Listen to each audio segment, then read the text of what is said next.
nous emmener justement à la montagne du côté de Grenoble où vous avez rencontré un bûcheron généreux. Il s'appelle Luc et il aide ceux qui ont des tout petits moyens à se chauffer.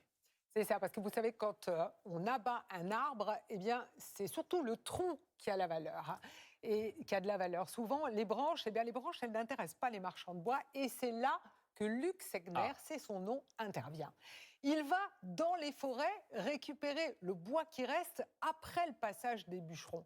Ça se fait bien sûr avec l'autorisation des propriétaires, et ce bois, il le donne gratuitement à ceux qui ont des difficultés pour se chauffer.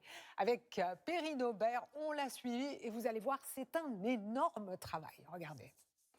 Alors mon idée pour la France, c'est de récupérer du bois délaissé par les bûcherons pour faire profiter des familles qui sont dans le besoin pour pouvoir se chauffer correctement.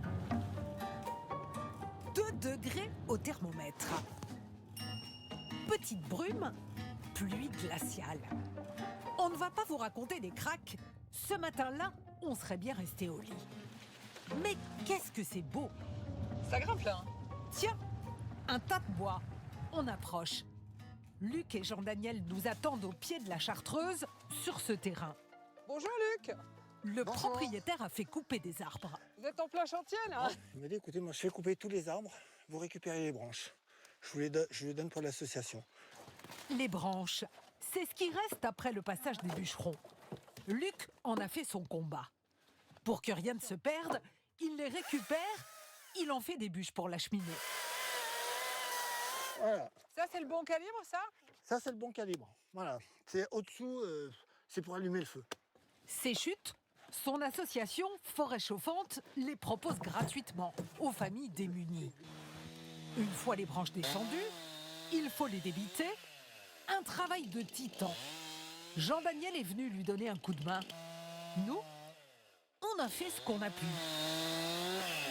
C'est un boulot de dingue. C'est un boulot de dingue, mais bon, c'est vraiment valorisant. Il y a beaucoup de gens qui ont du mal à se chauffer. Vous en voyez beaucoup autour de vous? Il y a de plus en plus de gens qui ont des difficultés à se chauffer.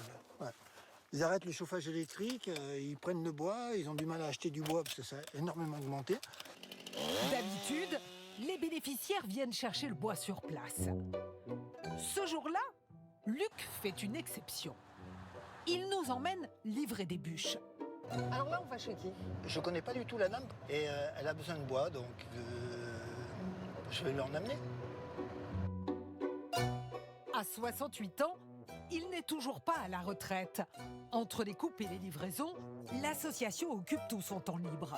Donc en fait, vous faites ça pour faire plaisir. Exactement. Quand j'étais plus jeune, on m'a tendu la main et je crois que j'aime bien faire plaisir. Aujourd'hui, c'est à un couple en difficulté qu'il va faire plaisir. On le mélange avec celui-là? Non. On va le mettre au bas, oui, on va le mettre. Et après, moi, je me débrouille. Après, je me débrouille. Fatima vient de perdre son emploi. Avec le salaire de Laurent, ils ont un peu de mal à boucler le budget. Ce ster de bois, c'est 75 € de moins à payer. Vous en brûlez combien? 7 toasters par année, ouais. Donc c'est pas mal là. Là, c'est un bon complément, ouais. Avant, le chauffage électrique leur coûtait 1 200 € par an. En démontant les radiateurs, ils ont divisé la facture par 2. Là, ça commence à chauffer mieux là. C'est votre unique chauffage? Oui, parce que l'électricité, c'est trop cher maintenant. Un petit verre rapide avant de se quitter. Merci beaucoup. Mademoiselle. Luc nous emmène en balade. Du bois perdu, il va nous montrer qu'il y en a plein les forêts. Ces arbres viennent d'être coupés. Et il y a que les troncs qui les intéressent. Il y a que les troncs qui les intéressent, oui. Après, C'est du gâchis ça en fait. Bah oui, c'est sûr que c'est du gâchis.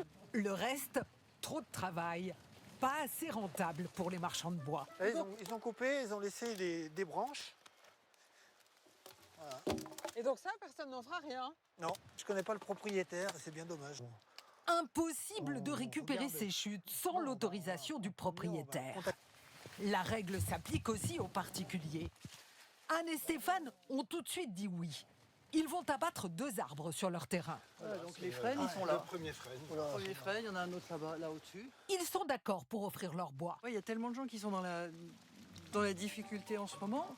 Se chauffer, c'est quand même l'essentiel, quoi. Pour l'association, c'est du travail en perspective. Il n'y a plus qu'à. Il n'y a plus qu'à. Pour faire des heureux, Luc a besoin d'aide. Il cherche aussi des bûcherons.